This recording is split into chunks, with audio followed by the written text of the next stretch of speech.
Hello, hi there. Welcome to the show today. We have a very, very interesting guest on Black Diamond Food and Grain Show. This gentleman is actually the CEO and director of Black Diamond Foods, and he has a very, very interesting story. So I'm going to let him tell that story. So would you like to tell us, sir, your story? Well, I'm introducing myself as Joseph Tucker. I am registered blind. Wow. With 5% vision.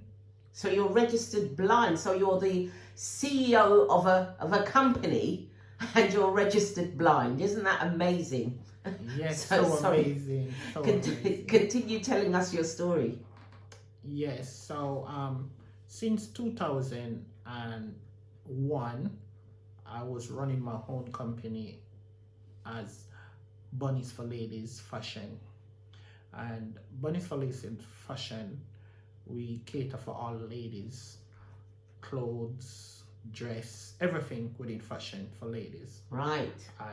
So I design my own style, my own clothes. Wow. And send it to Turkey, send it to the United States in LA to get it manufactured. And amazing.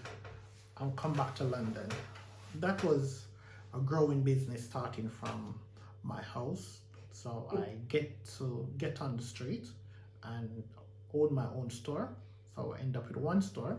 I end up and goes along and extended the one store to two store.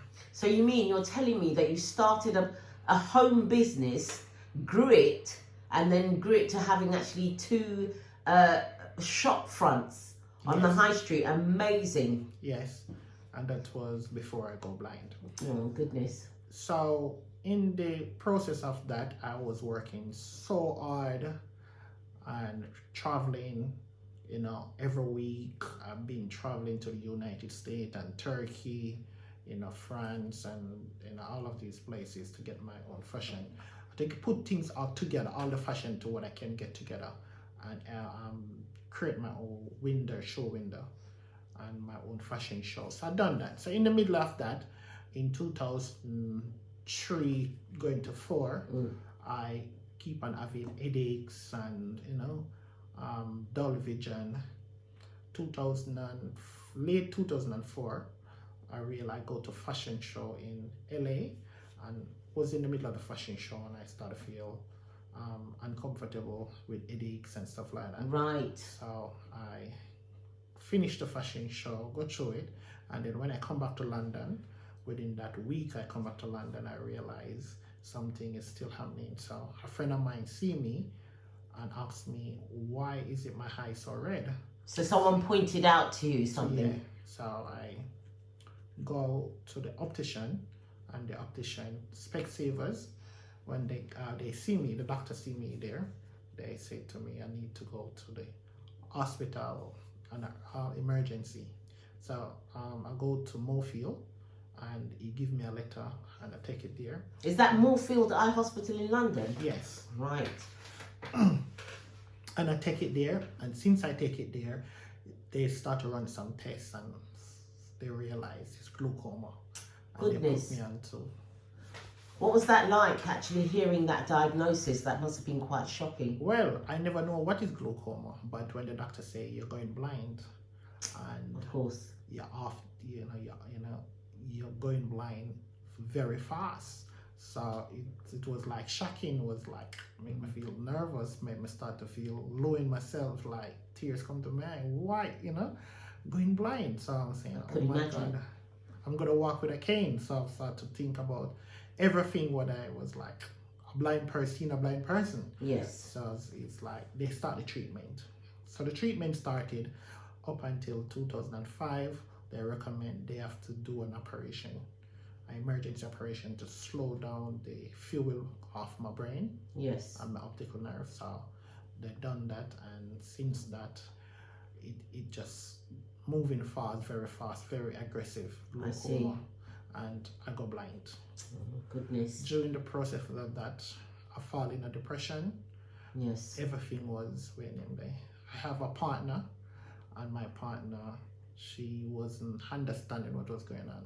But when the doctor said Joseph gonna be blind, and we don't know if we can get him back any of his sight, Yes. so we just have to just start to treat him as a blind person, and Yes. we're just time blind. So they start to do all them things. So she get frustrated, and she, couple of months after, she come to me and she say, "Hey, Joseph, I want to tell you something. Or, I feel like I can't manage this."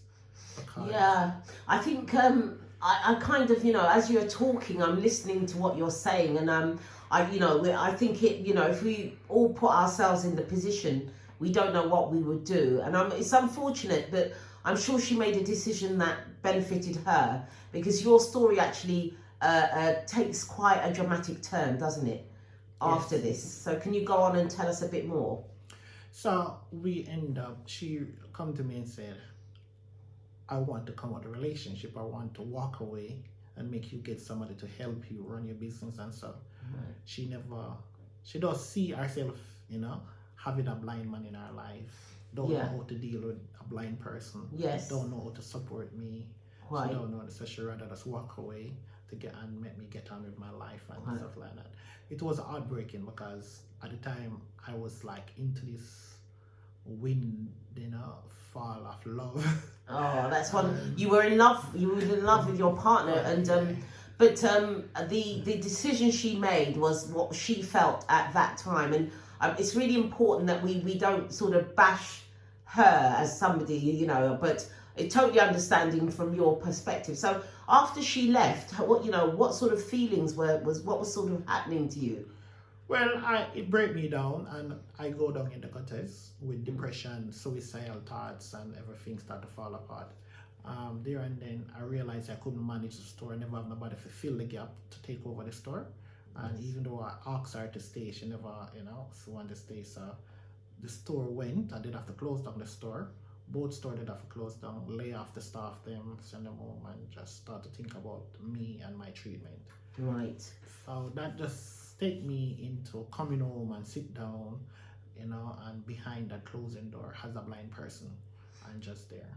Right, because that up until then, if we just kind of look back, you were bustling, hustling, a businessman. Really, you were up and down doing all sorts of things as you described, going to lots of different countries, and so I suppose when all of that sort of ended, and then you had to come just be, I suppose, in the environment of your home. Can you kind of describe? You said that it was you went into some form of a depression and at some point felt to take your life. Can you tell us why, what happened, and what it was that stopped you from doing that? Well, the RNIB, the doctor would treat me and do my operation. She put me onto the local authority with the RNIB and Enfield, because I live in the borough of Enfield. So they come to me and then visit me, social service visit me, and then they put me onto the RNIB, Royal Society of the Blind. So they come in my life and they start to give me support, and they are a voluntary support team. So Wonderful. they organize my psychiatrist, counseling, and stuff like that. So it's all a whole sort of package of rehabilitation, Yeah. which would have been very necessary at that time. And what sort of things did you do in that? You say you saw a psychiatrist. You also, I would think you were doing other activities. Can you tell the viewers what sort of other activities you were doing? Well, when we get to the group, the RNIB come to the group, them affiliated with another group named Action for Blind, blind people, and Action for Blind people affiliated with British Blind Sport. I see. And they come for me, pick me up on morning time, take me for walk, exercise, Right. A day club, Right. meeting other blind people. I see. And surrounded a group of blind people. So you found a community of people really with the same sort of issues as yourself. Yeah. So I suppose that took you out of feeling lonely and wanting to take your life, because people live with these things. They're actually living with these things. So moving away from that, I'm also conscious of time. Can you tell us what you know, so you've gone through this time of sadness, you've risen up, you know, what happened then? Because now you've actually decided, right, I'm going to be with the living. What happened to you then? Well, I look back in myself and look back since then and pick up myself, motivate myself. I start to go to the college, blind college, the RNIB blind college in Loughborough, and they connected to Loughborough University. So I do an IT course, beginner course, and done the IT course to level 1, level 2, and level 3 IT. Then I do IT for technology. So I started going to technology for blind people, how to be independent and to work with technology, phones and computer and software. So I started to learn about JAWS, start to learn about Zoom text, start to learn about everything for blind people. Right, so that's all the sort of software that surrounds it. Right, okay. So So what happened? How was it that you started your own business? So now, Again, I should add, yeah. being sitting down, looking for jobs, trying to get back out, trying to mobilize myself around communities and getting out back, make people see me with my cane, do cane training and stuff like that. I realized, hey, I want to do something because I used to work, I used to do so much, and now I feel like restricted. So I want to come out of that restricted mode.